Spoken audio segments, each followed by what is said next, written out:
Hello! Welcome to Mall Talkers. I'm Michael Paskett, aka The Mall Guy, and this is the show where retail and mall pros come to talk shop.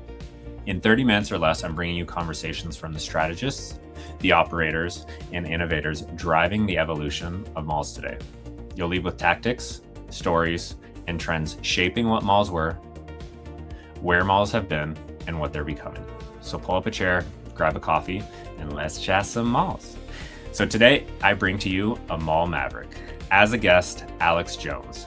With heaps of experience in leasing in the mall space, today we're talking about a deep dive into the leasing strategy for mixed-use properties and malls.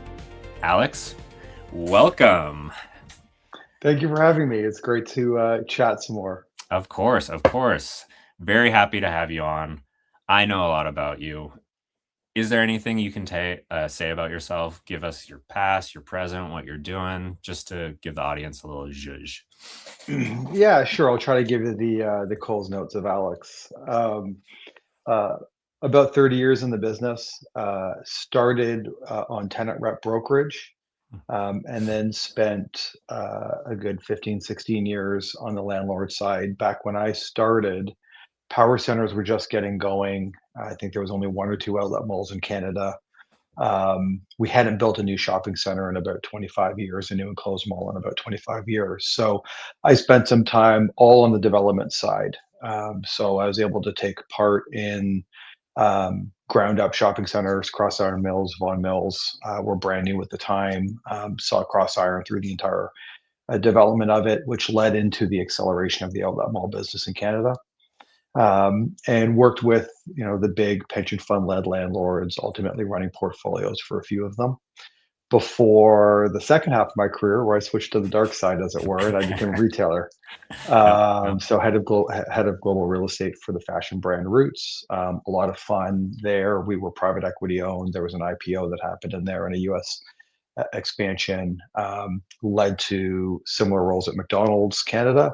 And now I run Omada Inc. We're an advisory that effectively sits between executive teams and transaction teams and helps them unlock creative growth for retail brands and companies.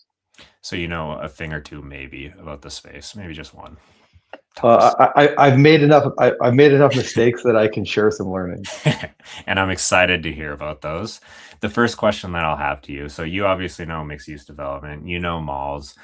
When in this day and age the topic is brought up, can you describe what the leasing strategy conversations look like, mainly in the earlier stages, and what people should be or miss thinking about? Sure. So whether it's mixed use or any kind of asset, the first thing you always have to start with is the clarity of who you believe your customer is going to be. That's the reason for your project existing, and put yourself in their lens. So often mixed use today are densified sites. Mhm.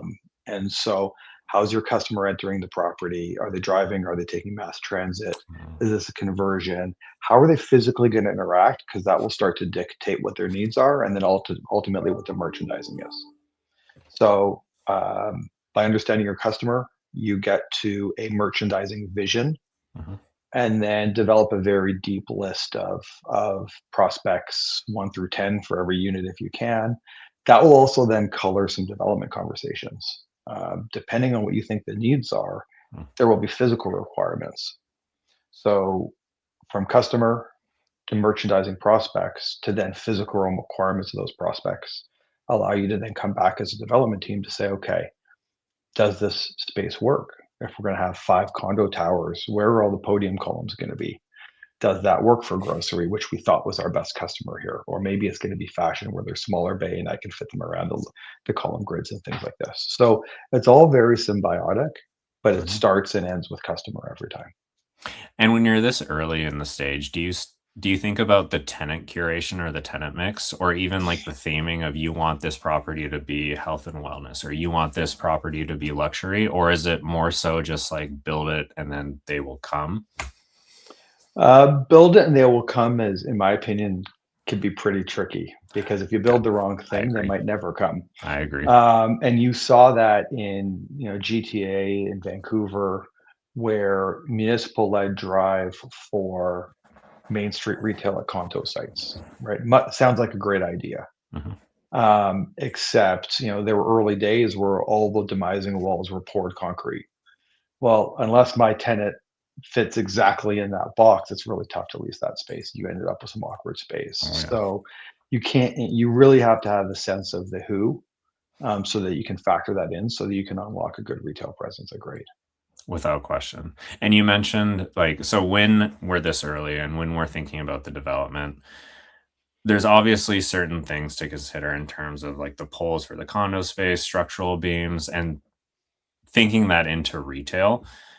Are there any considerations to think about when, if this retailer has 4 columns in the middle of the store, that's not a good idea to put X, Y, and Z, but there's certain limitations, like you have to put it there or you have to do Right. something. How do you handle that?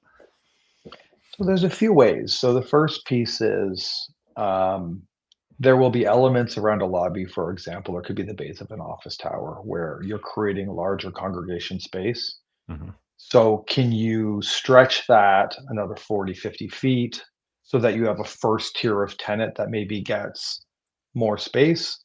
And then you can go down to a more traditional development grid Yep. for services and other uses. So that would be a first piece. Y- you're always going to have multiple design iterations in the early days. Mhm. So you got to sit down with your architect and your base engineers and say, okay, there's going to be places where there's critical equipment that just has to go there. Can you cluster those together, create chases near main elevator banks? So then you have an area that, okay, that's a little bit more cumbersome to unlock other areas where you can have a bit more freedom of the framework in terms of how you merchandise your premises. Fair. And is there a category of tenants, whether it's food and beverage, fitness, clothing, that consistently outperforms expectations in these types of properties and one that underperforms? Or is it specific to a property, demographic, location, location, Yeah, that location, location?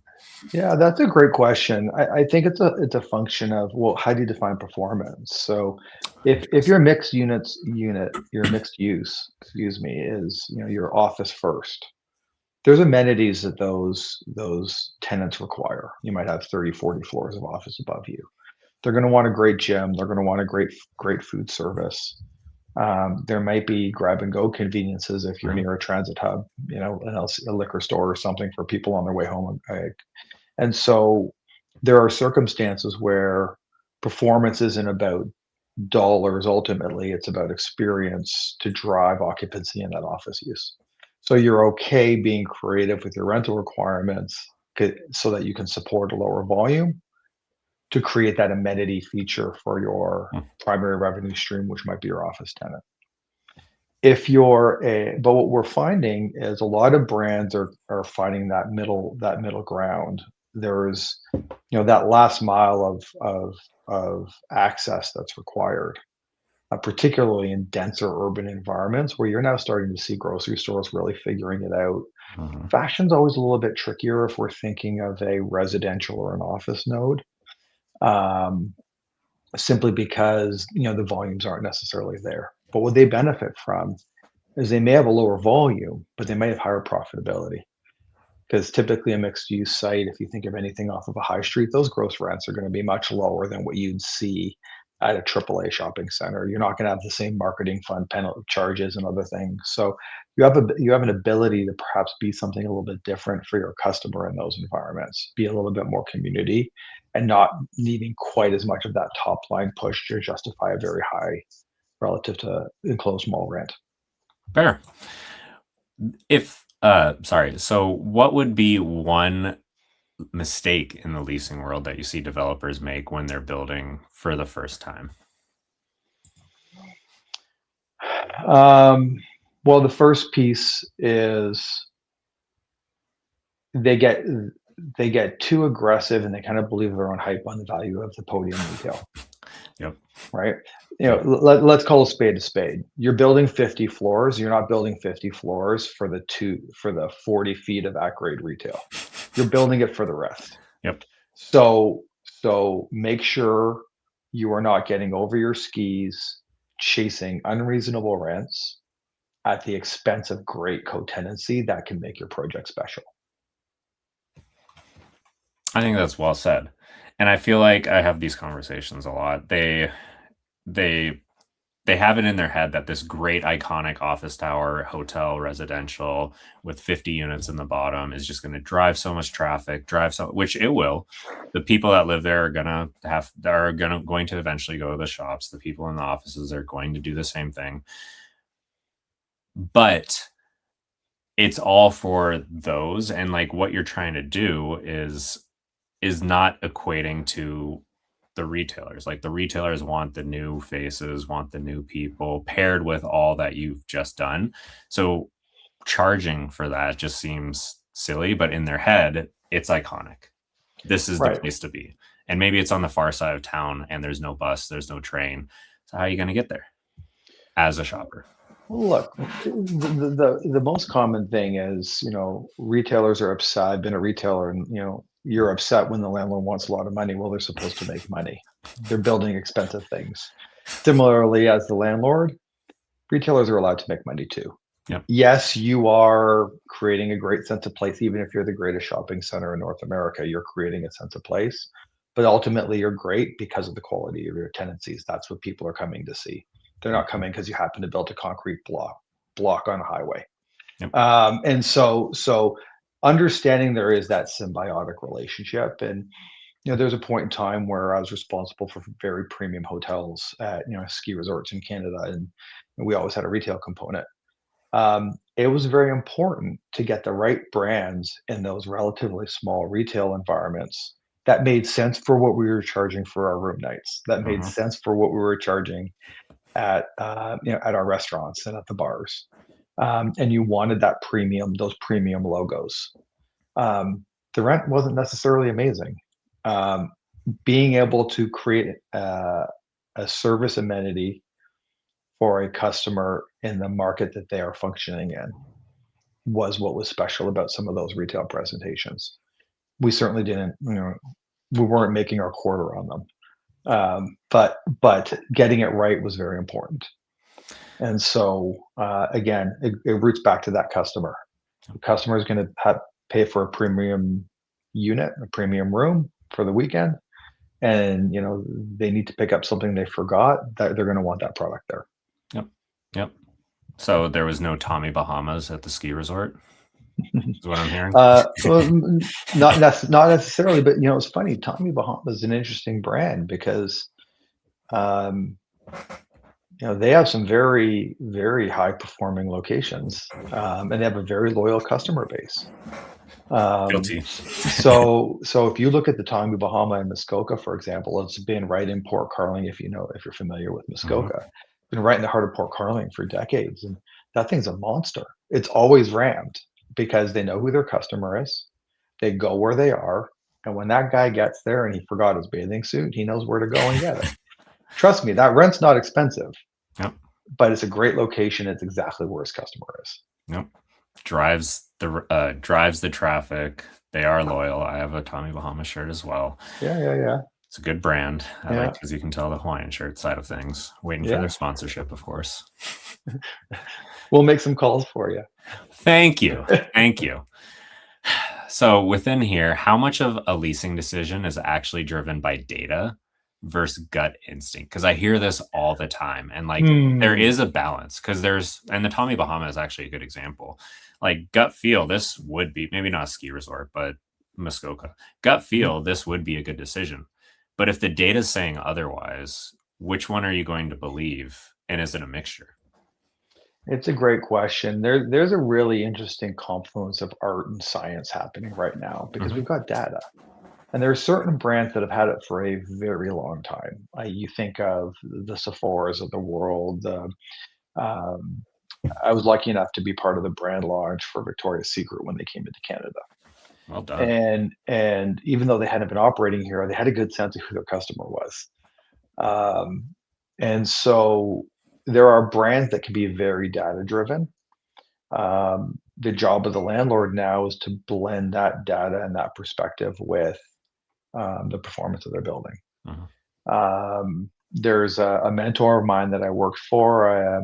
If she listens, she knows exactly who I'm talking about.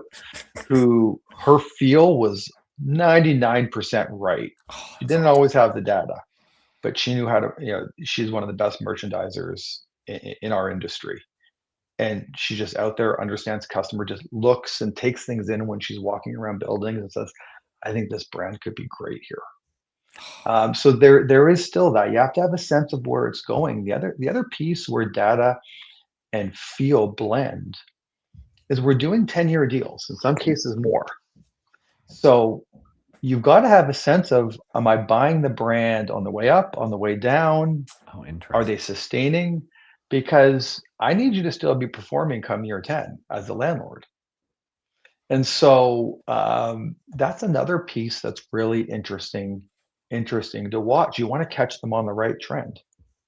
Um, I date myself, but I remember when Oh denim no. was becoming so. Well, I'll bear with me. And there were premium denim brands, and then the two at the time, it was True Religion and Sever for All Mankind were like the two, right? One was one style aesthetic, and one was a little bit um, Oh, calmer, a yep, little less flashy, right? yep, yep. So both were looking for stores. So which one are you going to pick? You try to do both of them, to be honest, if they're both hot. But Gotta but make that. that's the piece where when it comes to merchandising, you really have to have a sense of trend. Um, True Religion's funny. That it was trending. I grew up in California in the States. yeah, so it was a monster. Yeah. And Ed Hardy, like it was a Yep. monster. But if you Yep. opened your Ed Hardy store at the wrong time, you got 10 years of not so much performance, Oh man, that's a blast from the past. It was high right? school, and that might Right. aging myself. But like No, it but was a monster. Every girl, every guy had them, and I yeah, never afforded them, and I we was were not all cool. there. And there's a moment in time, if you're the leasing guy, where every brand says, "Who are my co-tenants?" There's a Yep. period in time where it was great to have that brand beside them, and there's a period of time where like, maybe that's not a good part of the mall based on where that brand is on its life cycle. Yep. And so it impacts your merchandising strategy, certainly. It's fascinating. So then what are your thoughts on either up and coming brands, e-commerce to brick and mortar, where it is a bet? Like these are not validated, it is new in this region, in this market, and they want in. Like Oh, how do you yeah. handle that situation? It's interesting. So I've been on the retailer side now for a while. So I haven't been the landlord doing the e-com deal in a little bit. Yep, fair. But I don't envy them because you're not sure what you're going to get. There was some of the great suiting companies started in e-com and became bricks and mortar. First a few, then a lot, and they've all been kind of okay. Mhm. Is that because it was e-com, or is it because it was formal wear that people just don't wear to work anymore? I didn't wear my Hawaiian shirt today, but I guess I could have. Uh, but Next time. but next time for sure.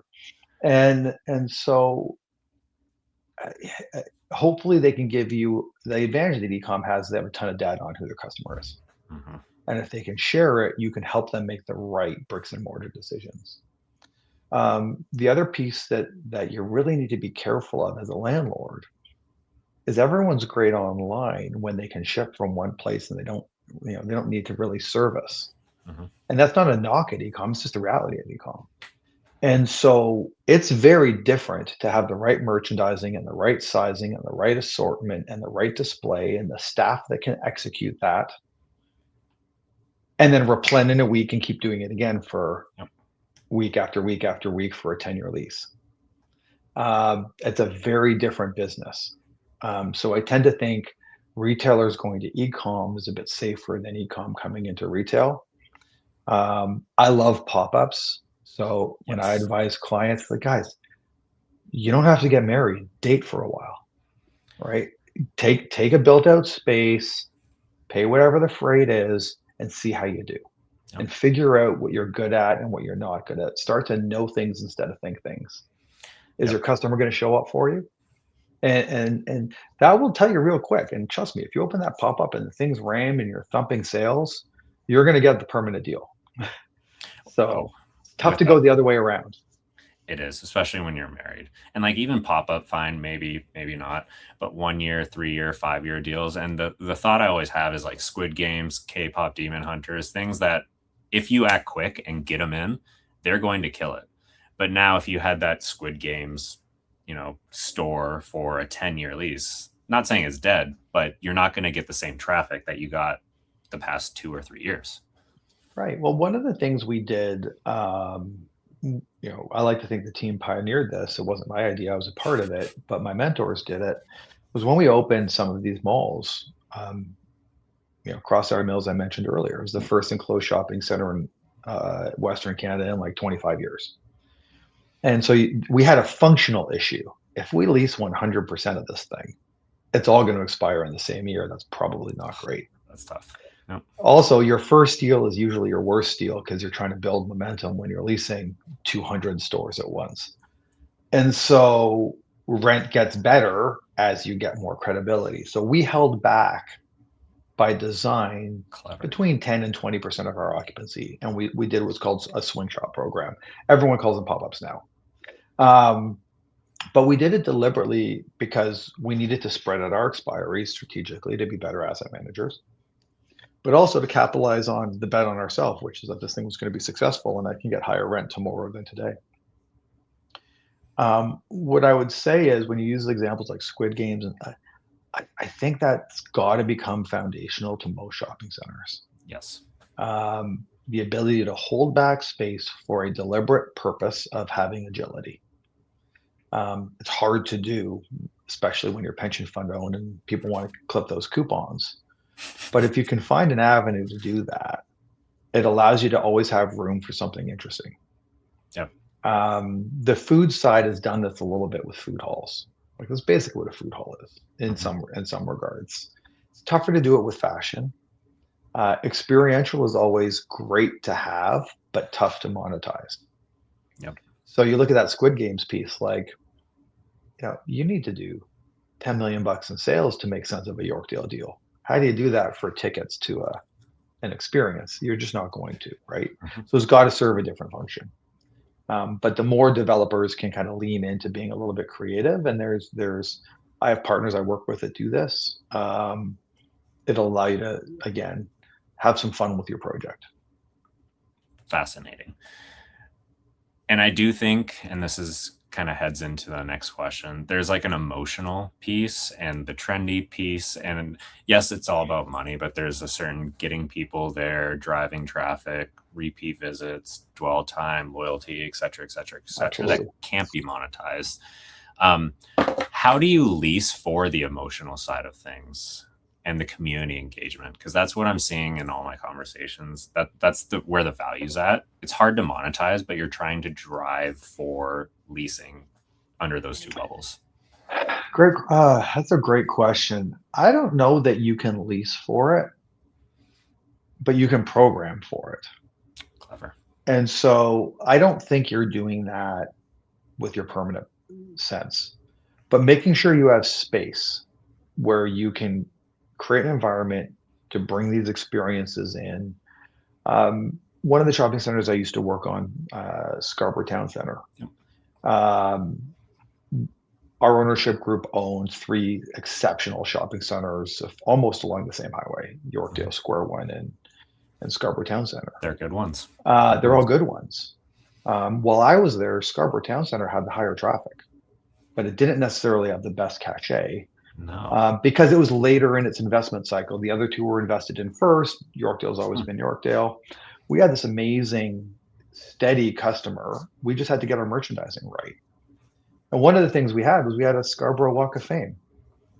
And we used to host an induction ceremony every year. I don't even know if they still have it. I'm pretty sure they do.